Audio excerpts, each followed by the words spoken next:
Long before the pandemic, the world was rapidly changing with a range of threats to peace. The introduction of the first civil code in China seeks to lay the foundation for 1.4 billion people to prepare for a global future shaped by those challenges. The question is, will it, and what is it? A civil code is a comprehensive set of laws that define the private rights of people and businesses. It first became popular in the 1800s in countries like the Netherlands, Chile, and Austria, while others like Brazil, Ukraine, and Romania enacted theirs much later in the 2000s. Today, most European countries have civil codes of their own, as do many states in the US, such as California, Louisiana, and Nevada. But perhaps the best known is in France, where the Napoleonic Code came into effect in 1801 and went on to shape similar laws far beyond Europe.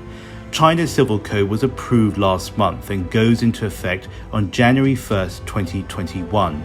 It's the result of about 70 years of work and seeks to modernize its governance in a rapidly changing global landscape. In that time, legislators have tried on different occasions to create a set of laws to help better define the rights of the people they serve. And that's why it's so important, because it shapes their everyday lives and strengthens and codifies their individual rights regarding property, family, inheritance, and privacy. I think privacy is something we can all relate to.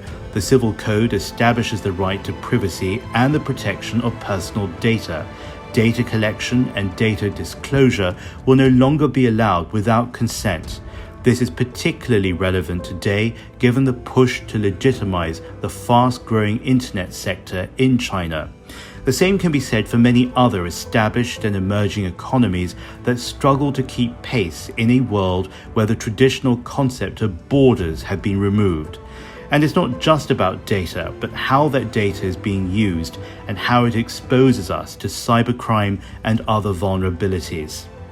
Another major shift concerns private property.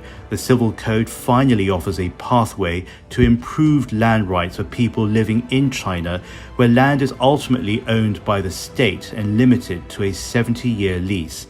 Currently, even if you purchase a property outright, ownership reverts automatically to the state when those 70 years are up.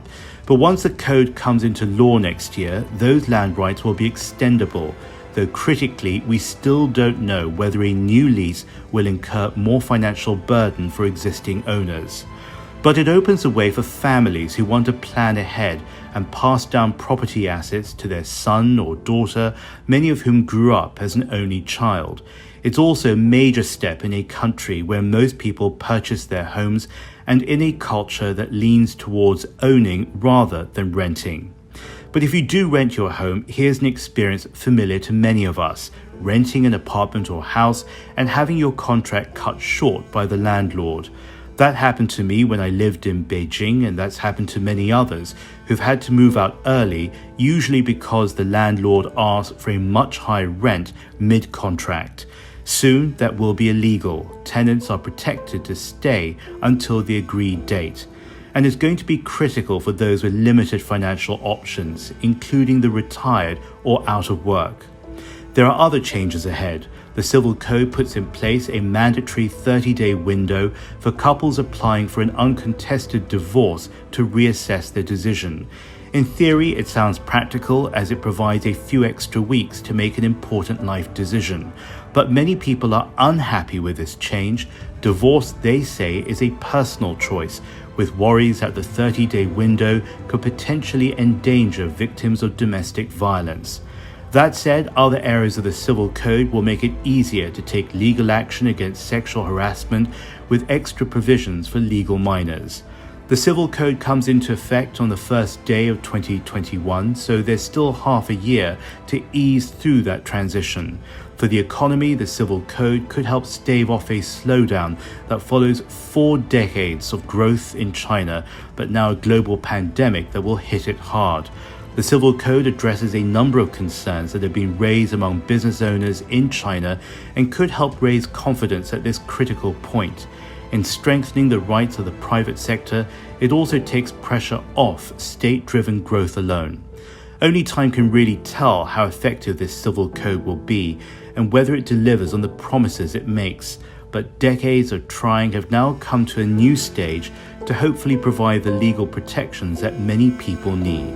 I am James Chow, you're watching The China Current. Follow us on social media @The China Current.